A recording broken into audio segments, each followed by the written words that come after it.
안식에 참여하신 여러분 진심으로 환영합니다. 오늘은 죄인을 살리는 믿음이라고 하는 주제를 가지고 말씀을 나누겠습니다. 죄인을 살리는 믿음. 로마서 1장 17절에 있는 말씀을 함께 읽겠습니다. 시작. 복음에는 하나님의 의의가 나타나서 믿음으로 믿음에 이르게 하나니 기록된 바 오직 의인은 믿음으로 말미암아 살리라 함과 같으니라. 아멘. 로마서 1장 17절은 성경에서 열 손가락 안에 꼽을 만큼 유명한 말씀 가운데 하나입니다. 여기 보니까 복음에 대한 말씀을 하셨는데, 이 복음에는 뭐가 나타난다고 했어요? 하나님의 의의가 나타난대요. 하나님의 의의가 나타나기도 하지만 또 다른 말로 하면 하나님께서 우리를 위해서 준비해 주신 의의가 나타나 있습니다. 그렇죠? 이 하나님께서 우리를 위해서 준비해 주신 의의가 이 복음에 나타나기 때문에 그 하나님께서 준비해 주신 의를 믿음으로 우리가 믿음에서 믿음으로 자라게 되고, 이 믿음을 통해서 결국에는 살게 된다, 이런 이야기입니다. 성경이 말하는 믿음은 참으로 신비합니다. 여러분, 예전에 이런 이야기가 있었어요. 아버지하고 아들이 사우나에 갔는데 아버지가 온탕에 쭉 들어가면서 뭐라고 합니까? 시원하다 이렇게 하면서 온탕에 들어갔더니 아들이 따라서 들어가면서 뭐라고 그래요? 뜨거워! 그러면서 뭐라고 그래요? 세상에 믿을 놈 하나도 없네 이렇게 얘기를 했다는 거예요. 다 아시는 우스갯소리인데, 이 믿음이라고 하는 것은 정말로 신비한 것입니다. 제가 성경을 연구하면서 제가 믿음이라는 단어를 모르는 사람이 아니잖아요. 그렇죠? 여러분도 다 아시죠? 믿음이 무슨 의미이고 무슨 뜻을 내포하고 있는지. 근데 이 성경이 말하는 믿음은 우리가 아는 사전적인 의미 이상이에요. 굉장히 신비하고요, 굉장히 거룩한 단어입니다. 믿음은 어떤 단어냐면 사람을 살리는 단어예요. 믿음은, 성경에서 말하는 믿음은 사람을 살립니다. 심지어 죽어가는 사람도 살립니다.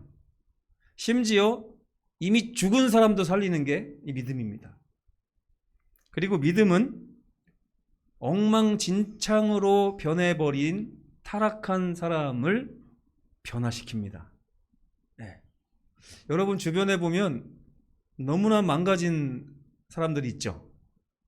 있습니까? 없습니까? 오늘 뉴스를 보니까 하버드 의과대학에서 누가 이제 시신을 기증을 하면 그걸 가지고 연구하던 박사 내외가 그 사람들의, 죽은 사람들의 얼굴 가죽을 내다 팔고, 목을 떼가지고 이만큼 파는데 이게 120만 원에 팔리고, 이렇게 해가지고 아주 난리가 났더라고요.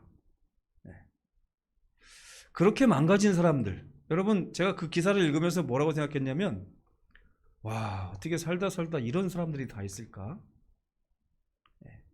그런데 그런 사람도 이 성경이 말하는 믿음에서는 그 믿음이 이런 사람을 변화시키는 것입니다.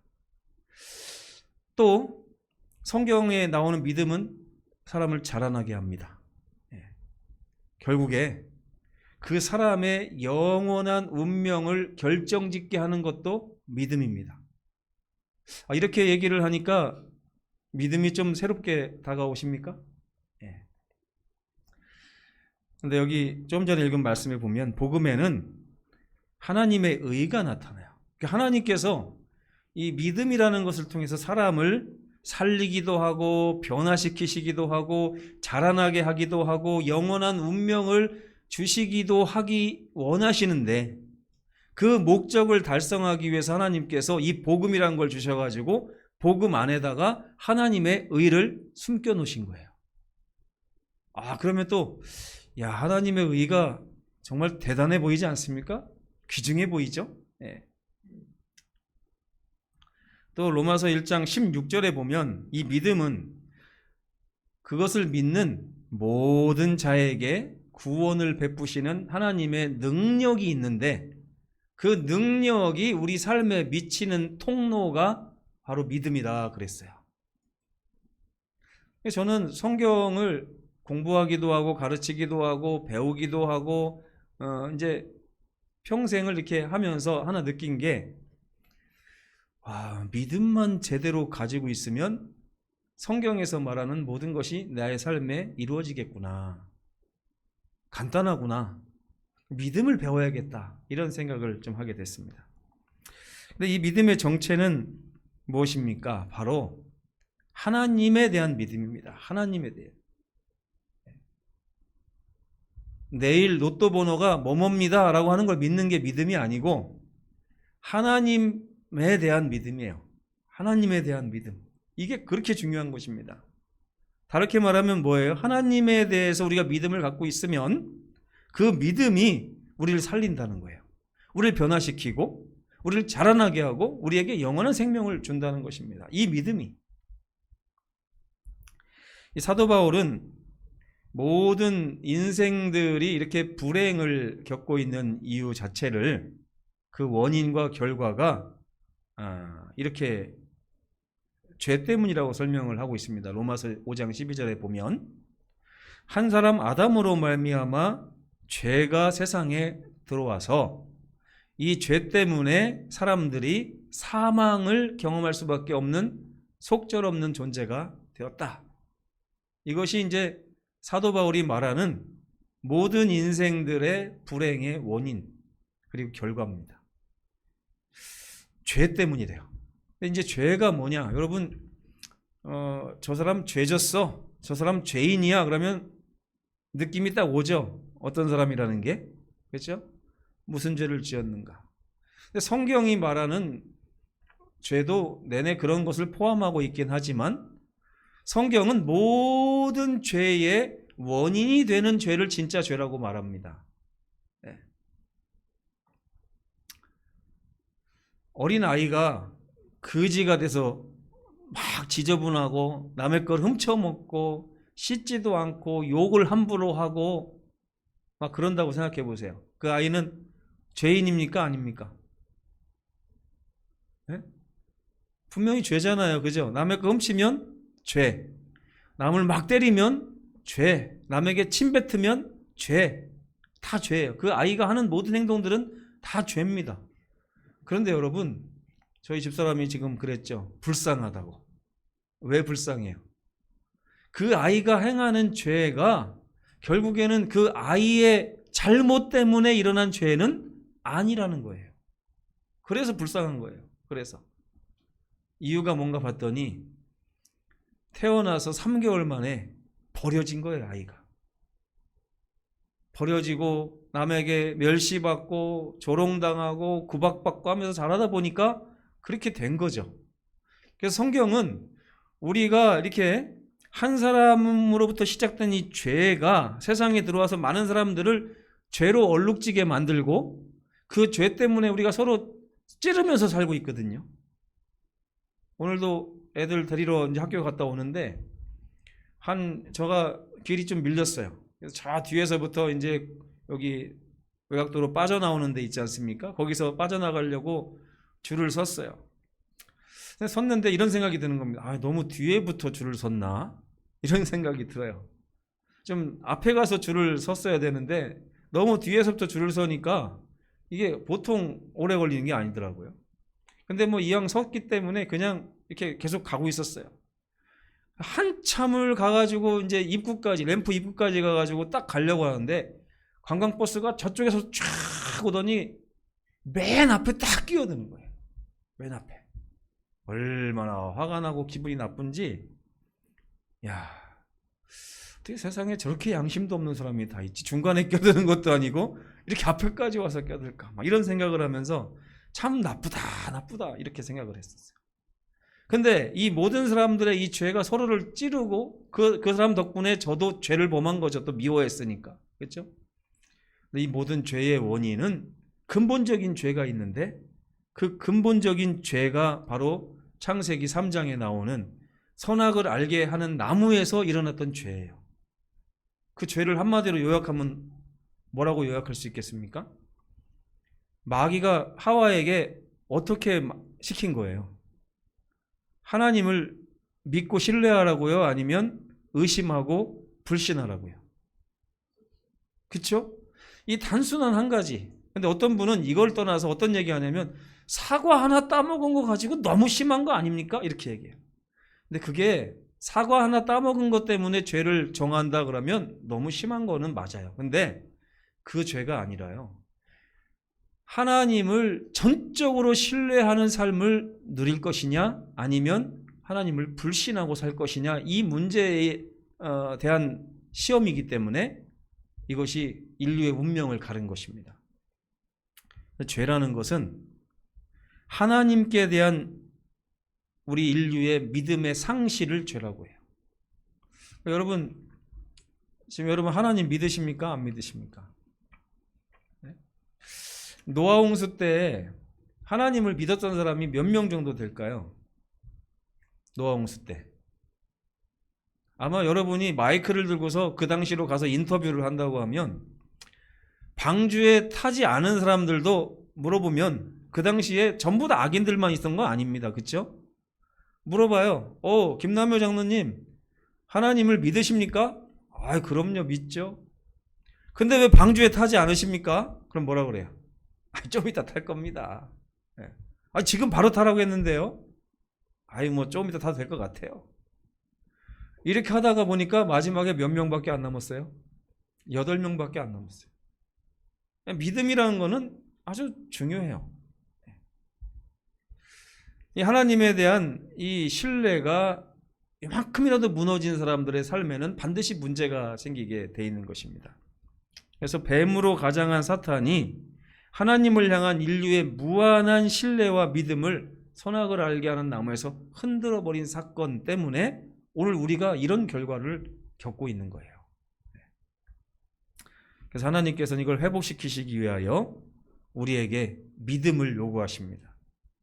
이 믿음을 요구하시는 하나님의 그 속뜻은 뭐냐면 선악을 알게 하는 나무에서 실패한 너희들아 내가 다시 한번 십자가의 시험을 너희에게 주노니 이 십자가를 보고 다시 너희가 나를 신뢰하는 길을 선택하면 영생을 얻게 될 것이다. 이렇게 말씀을 하시는 거예요.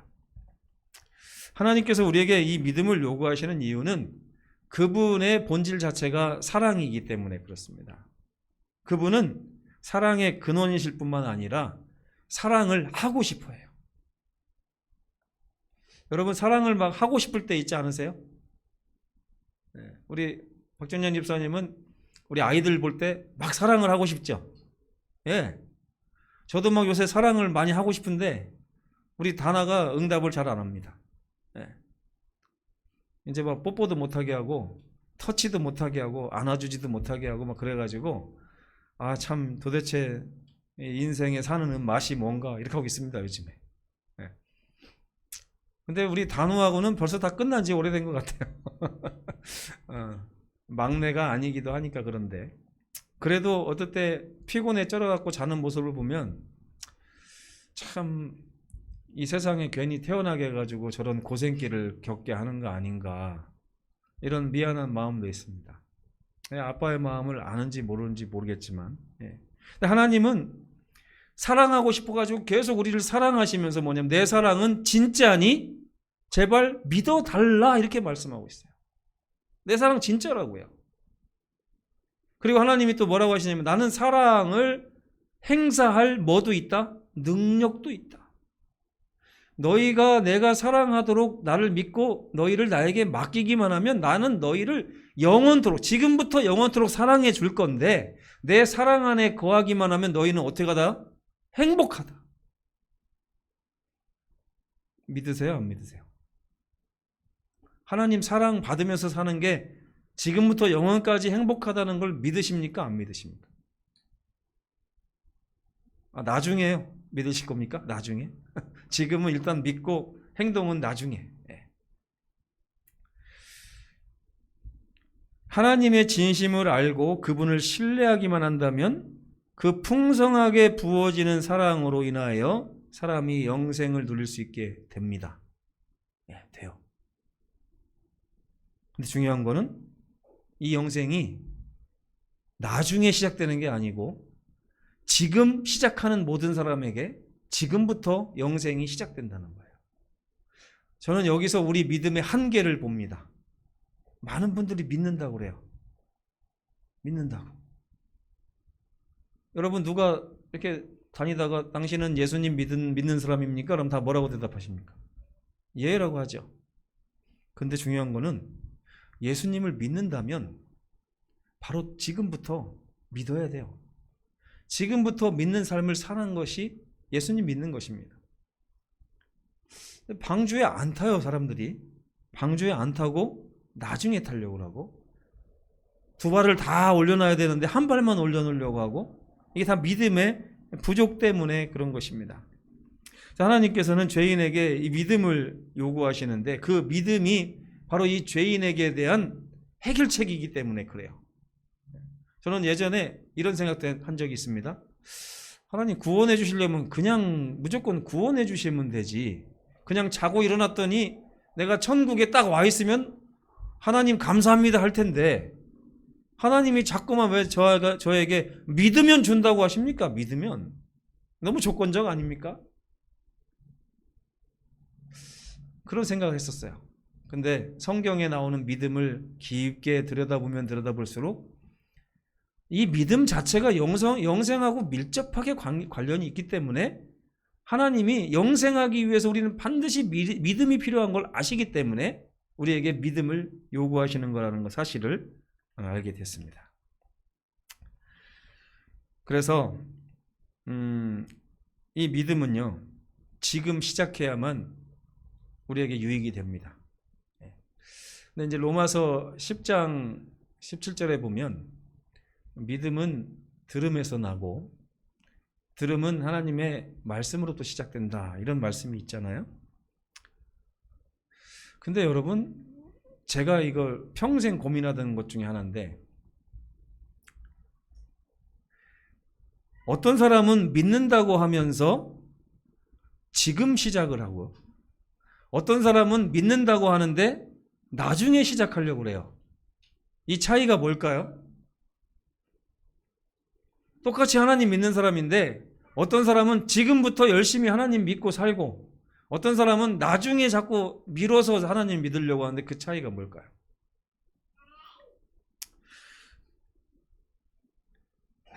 제가 35살에 결혼을 했습니다.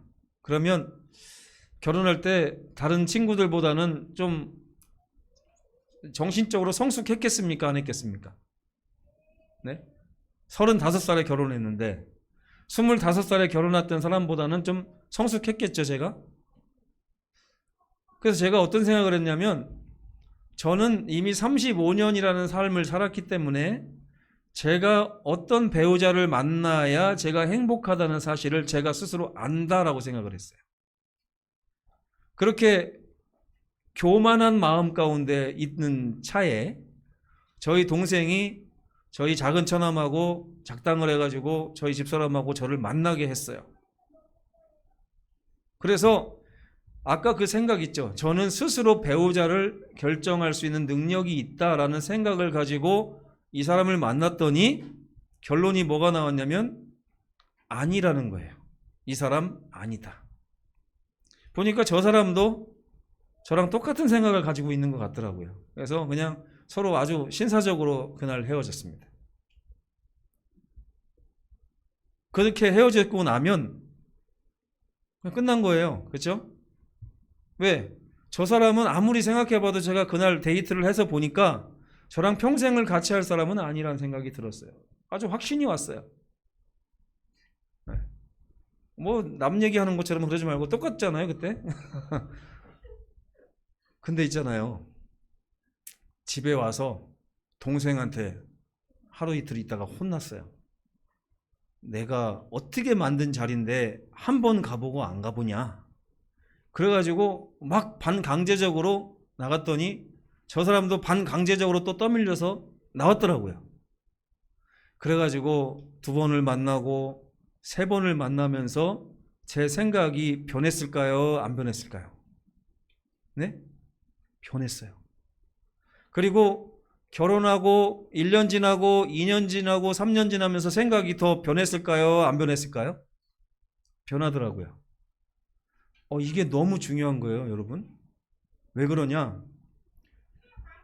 제가요, 동생의 말을 믿고 순종하지 않았다면 단지 제 생각만 가지고 뭐라고 했을 것 같습니까? 야, 더 이상 얘기하지 마. 내 스스로 보니까 저 사람은 나의 배필이 될 사람이 아니야. 더 이상 말하지 마. 라고 했으면 이 결혼 생활은 없었어요. 그렇죠? 그런데 제 생각에는 분명 아니었는데 동생 때문에 만나고 살아보다 보니까 지금 한 15년 이상 살아보니까 어떤 생각이 드냐면 어젯밤에 갑자기 새벽에 한 3시에 깼어요. 깨가지고 여긴 어디고 나는 누구지? 막 이런 생각 가끔 들더라고요. 제가 잠을 되게 깊이 잡니다. 깰 때마다 항상 하는 생각이 여기가 서울인가 광주인가 막 이래요. 어떨 때는 제주도에서 일어난 것 같기도 하고. 그 정도 잠을 깊이 자는데 딱 일어나자마자 그래서 제가 이제 포지션을 정리를 합니다. 아, 여기는 송정이지. 여기는 송정이고 나는 지금 김은영하고 살고 있고 나에게는 단우하고 다나가 있지. 이렇게 하면서 정리를 하는 거예요. 그러면서 어떤 생각이 드냐면 처음에는 아닌 것 같았는데 살아보니까 김은영이 괜찮네. 이런 생각이 들더라고요. 제가 그때 갑자기 무릎이 딱 처지면서 그동안 고민하던 문제가 해결됐어요.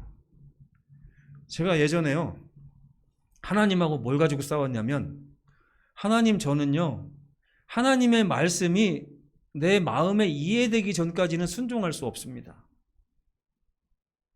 왜 하나님 강제로 저를 자꾸 순종하라고 하십니까? 그래서 제가 가장 고민한 게 뭐냐면, 하나님이 제 마음에서부터 좋아지기 전에는 하나님하고 동행하기를 원치 않는다, 이렇게 말씀드렸어요. 제가 하나님한테 뭐라고 했냐면, 하나님, 저랑 함께하고 싶으면 제 마음에 하나님을 사랑하는 마음을 주십시오. 그 마음이 제 마음에 있기 전에는 제가 하나님을 섬기는 모든 거 다 가짜 아닙니까? 근데 하나님이 자꾸 뭐라고 하시는지 아세요? 그 대답에 응답하시는 게 아니라 먼저 내 말대로 해, 이거예요. 먼저 내 말대로 해. 제가 그 당시에 동생 말을 듣지 않았으면 지금 이 자리에 세 사람이 없습니다. 다른 사람이 있어요. 그러면서 제가 깨달은 거예요. 나는 하나님이 좋다고 제시하시는 것이 얼마나 좋은지를 알지 못하는 존재구나. 그렇기 때문에 하나님께서는 나를 이해시키기보다는 너는 먼저 나의 말에 순종해라 하고 요청하시는 거구나. 이게 믿음이구나 하는 걸 제가 깨닫게 됐어요. 이해돼서 믿는 게 아니라 믿으니까 나중에 이해되는 거다 하는 것을 제가 깨달은 것입니다. 요한복음 20장 29절에 보면 이렇게 말씀하셨어요. 예수님이 도마에게, 너는 나를 본고로 믿느냐? 보면 다 믿죠, 그죠? 보고서 안 믿는 사람은 어디 있습니까? 근데 예수님 뭐라고 하세요? 보지 않고 믿는 자가 복이 있다. 이 얘기가 뭐냐? 바로 지금의 한 얘기랑 똑같은 얘기예요. 내가 이해되지 않는다 할지라도 내가 볼 때 하나님께 내 삶을 다 맡기는 것이 나의 삶에 손해가 될 것처럼 생각되고 불편함을 끼칠 것 같고 어려움이 올 것처럼 생각된다 할지라도 하나님 말씀이 내 생각보다 옳지 않은 것을 믿고 그렇게 한번 살아보는 거예요. 살아보다 보면 하나님 말씀이 맞다는 것을 나중에서야 알게 됩니다. 나중에서야 알게 된 순간 하나님께 감사가 나오고 하나님 사랑합니다가 나오는 거예요. 근데 우리는 자꾸만 하나님의 말씀보다는 내 생각 위주로 살려고 그래요. 지금은 바빠서 안 됩니다, 하나님. 지금은 돈 버는 게 더 급해요. 지금은 취미생활하는 게 더 소중합니다. 지금은 우리 애들 키우는 게 더 중요해요. 그거 우리 생각이죠. 우리 생각입니다.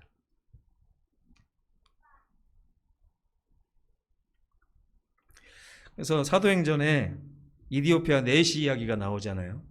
그 내시 이야기가 기록된 이유가 그거예요. 8장 36절에 보면 내시가 이사야서를 빌립하고 공부하다가 딱 하나님의 음성을 들었어요. 듣고 나서 가만히 보니까 자기에게 지금 사정이 있어요, 없어요? 자기는 사신으로 지금 왔다 가는 거기 때문에 얼마나 급합니까, 한시가? 근데 이 사람은 자기의 형편보다는 하나님께서 지금 부르시는 음성을 기다렸어요. 기울였어요, 귀를. 그리고 나서 뭐라고 그래요? 여기 물이 있지 않느냐? 물이 있으니까 내가 침례 받는 거 어렵지 않겠다. 지금 가장 먼저 난 침례를 먼저 받겠다라고 물로 내려가는 장면이 기록되어 있는 것입니다. 그렇게 해서 이디오피아 내시가 살아난 거예요. 근데 아그리빠 왕은 어떻습니까? 아그리빠 왕은 바울의 이야기를 들었을 때 다 고개를 끄덕끄덕하고 그랬어요. 근데 아그리빠 왕은 어떻게 해요? 내가 나중에 확신이 서면 네 말대로 하겠다. 이거예요. 확신이 선다는 얘기 뭐예요? 내가 이해되면, 성경에서 말하는 것이 나에게 이해가 되고 실제로 경험되면 내가 그대로 하겠다. 결국에 어떻게 됐어요? 하늘 문턱에서 돌아섰다고 시대소망에는 나오고 있습니다. 사도행전에는 나오고 있어요. 하나님이 십자가의 복음을 우리에게 들려주시는 이유는 그분께 대한 우리의 믿음을 회복시키기 위해서였습니다. 인류가 에덴에서 잃어버린 것이 바로 하나님께 대한 신뢰예요. 이해가 되건 안 되건 무조건 내 생각보다는 하나님의 생각이 옳다. 내가 꿈꾸는 세상보다 하나님이 제시하시는 세상에서 사는 것이 더 행복하고 유익하다는 것을 이해되지 않아도 먼저 믿는 것입니다. 그러니까 제가 율법주의를 예전에 좀 이렇게 정죄하던 사람이었습니다. 하나님을 믿는데 자원해서 이제 교회 참석하지 않는 사람, 자원해서 드리지 않는 사람은 뭔가 문제가 있다. 근데 여러분, 자원할 때까지 기다릴 여유가 없습니다. 우리는 먼저 하나님의 음성을 듣고 그 음성이 얼마나 거룩한 음성인지를 깨닫고 그 음성에 순종하는 것이 가장 중요하다는 것을 이미 사무엘은 사울 왕에게 말했어요. 그렇죠? 순종이 제사보다 낫다. 여러분, 이쯤 되면 우리는 우리의 삶을 한번 되돌아봐야 됩니다. 우리 삶은 지금 영생을 이미 시작한 상태인지 아니면 앞으로 시작할 예정인지. 근데 성경을 보면서 저는 하나님이 왜 내 삶에 영생을 안 주시지? 이렇게 고민하다가 깜짝 놀랐어요. 왜? 그 영생 버튼은 하나님이 누르시는 것이 아니라 내가 누르는 거더라고요.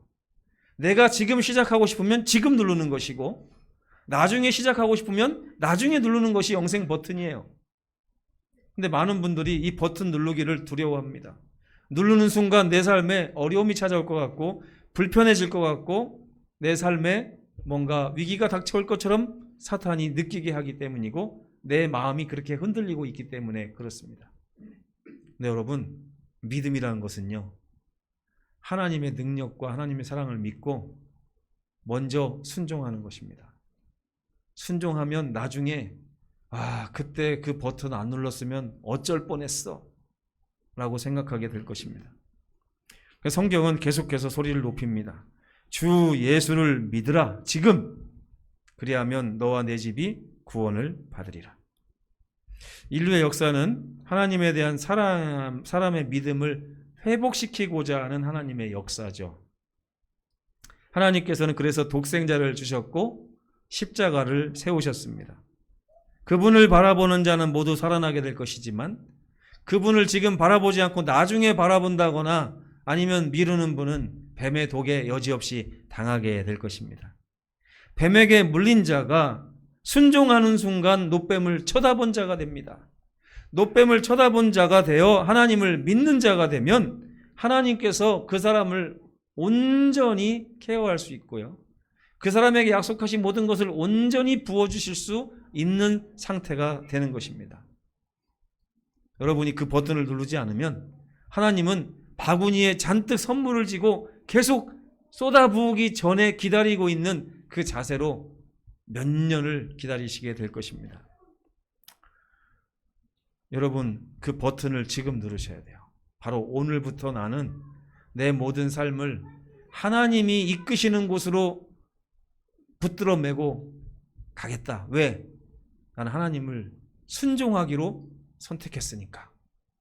그리고 지금 당장은 믿어지지 않지만 하나님이 짧게는 6개월, 길게는 1년, 2년 만에 하나님이 옳다는 것을 저에게 깨닫게 해주실 거라고 하는 확신을 가지고 우리가 버튼을 누르는 것입니다. 빌립보서 1장 6절에 보면 이렇게 선택한 사람들에게 하나님께서 너희 안에 착한 일을 시작하실 것이다. 그리고 예수께서 재림하시는 그날까지 모든 것을 다 이루실 것이다. 나는 그렇게 확신한다라고 바울이 얘기하고 있는 것입니다. 여러분, 죄인을 살리는 믿음은 바로 지금 행사되는 믿음입니다. 뒤로 미루는 믿음은 그거는 믿음이 아니에요. 뒤로 미룬다는 얘기는 여전히 하나님을 불신하고 있다는 증거고 여전히 하와의 범죄의 결과에 내가 아직 벗어나고 있지 못하다는 증거입니다. 우리 송정교회 모든 성도들, 하나님께서 지금 누르라고 하시는 그 믿음의 버튼을 누르시고 영생을 이 안식일 6월 16일 저녁 안식일부터 시작하시는 우리 모두가 되시기를 간절히 바라면서 오늘 말씀을 마치겠습니다. 기도하시겠습니다. 고마우신 우리 아버지 하나님, 오늘 죄인을 살리는 믿음이 있는가 하면 죄인에게 아무런 변화도 이끌어내지 못하는 그런 믿음도 있다는 사실을 알려주시니 감사합니다. 하나님께서는 도마에게 네가 본고로 믿느냐, 그러나 보지 않고 믿는 자가 더 복 있는 자다라고 말씀하셨습니다. 이 얘기는 지금 우리가 하나님의 말씀이 이해되지 않는다고 할지라도 내 마음에 수많은 걱정거리가, 근심거리가 주의 말씀을 막는다 할지라도 내가 온전히 주 앞에서 살기로 결심하는 이 믿음의 버튼을 누를 때에 우리에게 진정한 삶이 오고 유익이 온다는 사실을 아버지 기억하게 하여 주시옵소서. 우리 송정교회 모든 성도들 이 안식일에 하나님을 만나고 하나님께서 말씀하신 말씀을 믿는, 그럼 믿음을 통하여 영생을 시작하는 백성들에게 인도하시기를 예수님의 이름으로 간절히 기도합니다. 아멘.